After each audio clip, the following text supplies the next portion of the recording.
Bom dia, queridos irmãos. A lição de hoje está baseada em Hebreus, capítulo 3, até o capítulo 4, versículo 13. Exortação à fé e à obediência.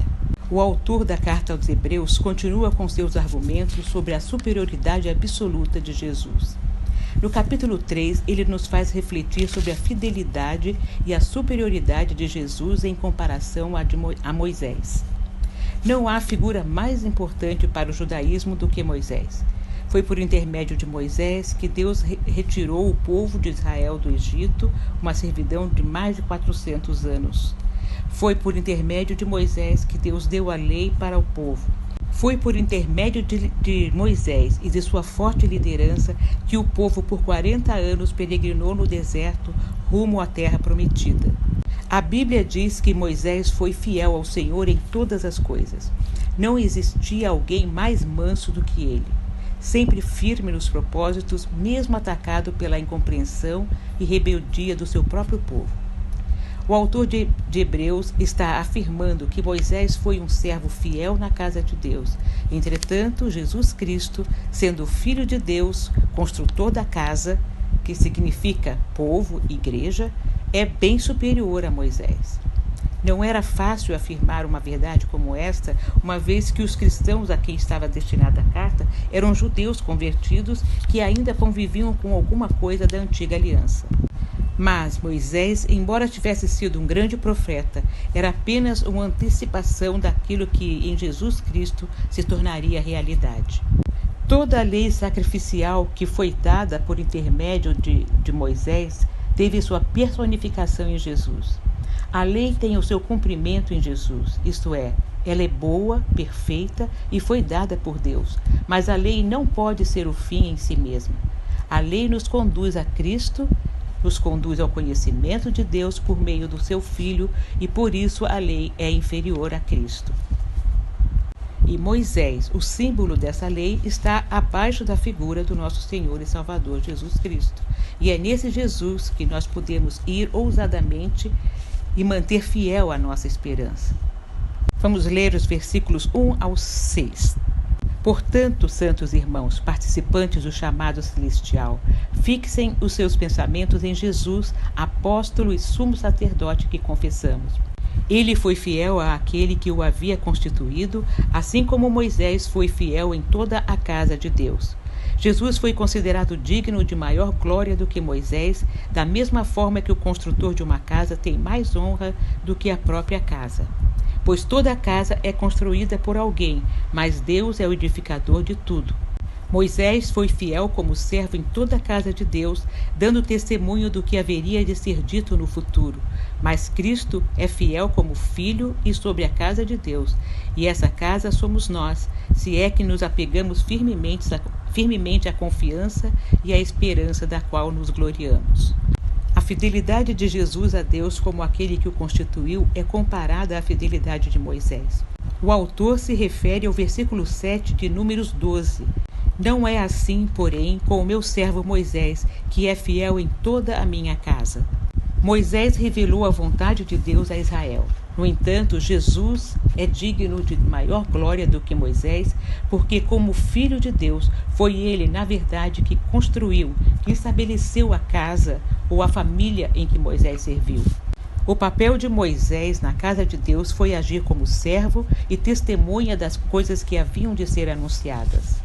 Em Hebreus 3, 7 a 15, o autor faz um alerta sério e necessário contra a incredulidade, usando a história do povo de Israel como exemplo. Esse trecho começa citando o Salmo 95. Hoje, se ouvirdes a sua voz, não endureçais os vossos corações. Essa citação não é apenas um lembrete histórico, mas uma advertência para cada um de nós hoje. O povo falhou em confiar plenamente e, como resultado, uma geração inteira perdeu a promessa de entrar na terra prometida. O exemplo deles é usado aqui para ilustrar as consequências graves da dureza de coração e da incredulidade. A mensagem central é clara. A fé não é apenas uma confissão momentânea, mas uma postura constante de confiança e obediência. Versículo 12. Cuidado, irmãos, para que nenhum de vocês tenha coração perverso e incrédulo que se afaste do Deus vivo. Ao contrário, encorajem-se uns aos outros todos os dias durante o tempo que se chama hoje, de modo que nenhum de vocês seja endurecido pelo engano do pecado. O autor de Hebreus nos adverte que precisamos cuidar um dos outros para evitar sermos enganados pelo pecado e endurecer os nossos corações. Esse cuidado mútuo é essencial para manter nossa comunhão e garantir que todos continuemos firmes na fé. O tempo que se chama hoje denota a urgência, aproveitar cada dia, cada oportunidade para exortar a permanecer firmes em Cristo. No capítulo 4, versículos 1 e 2, encontramos uma advertência crucial para todos os crentes: a necessidade de entrar no descanso prometido por Deus. Visto que nos foi deixada a promessa de entrarmos no descanso de Deus, que nenhum de vocês pense que falhou, pois as boas novas foram pregadas também a nós, tanto quanto a eles, mas a mensagem que eles ouviram de nada lhes valeu, pois não foi acompanhada de fé por aqueles que a ouviram. A oferta de Deus para um descanso espiritual e eterno não foi revogada. A porta continua aberta e somos convidados a entrar. O texto nos alerta a temer não alcançar esse descanso. Isso pode parecer uma palavra forte, mas é uma exortação para permanecermos vigilantes. Não devemos cair na mesma descrença que impediu os israelitas de entrarem na terra prometida. A fé é essencial. Sem ela não podemos agradar a Deus e, consequentemente, não podemos entrar no seu descanso. A mensagem foi pregada tanto a eles quanto a nós. Contudo, a diferença está na resposta. Os israelitas ouviram a mensagem, mas não a combinaram com fé. Eles viram os sinais, os milagres, mas os seus corações estavam endurecidos. Para nós, a advertência é clara. Não basta apenas ouvir a palavra, precisamos responder com fé ativa. A fé nos permite confiar nas promessas de Deus, mesmo quando as circunstâncias parecem desfavoráveis. Ela nos mantém firmes, nos dá esperança e nos leva ao descanso que Deus preparou. O versículo 3 afirma: nós, porém, que cremos, entramos no descanso. Esse descanso não é apenas um alívio temporário das dificuldades, mas uma paz profunda e duradoura que ultrapassa qualquer compreensão humana. O versículo 7 reforça a urgência dessa mensagem.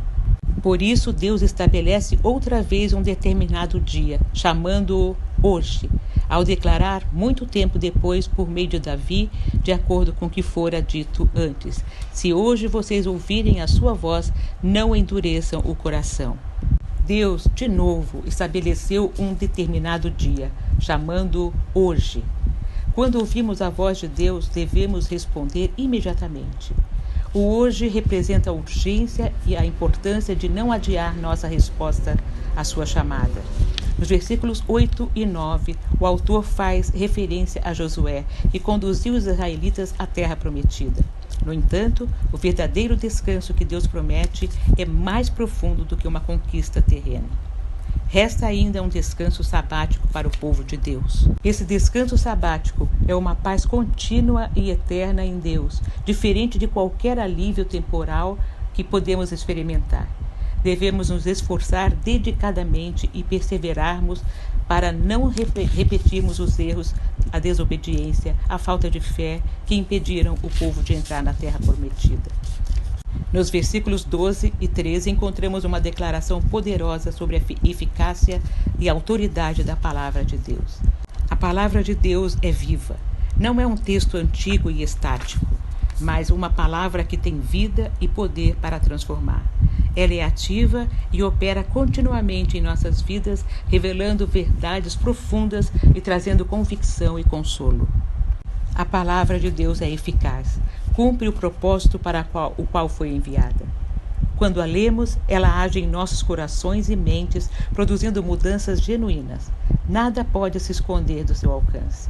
Ela é precisa e certeira, como uma espada afiada que corta profundamente, separando o que é de Deus do que não é de Deus. Pois a palavra de Deus é viva e eficaz e mais afiada que qualquer espada de 2 gumes. Ela penetra até o ponto de dividir a alma e espírito, juntas e medulas, e julga os pensamentos e as intenções do coração. Nada em toda a criação está oculto aos olhos de Deus.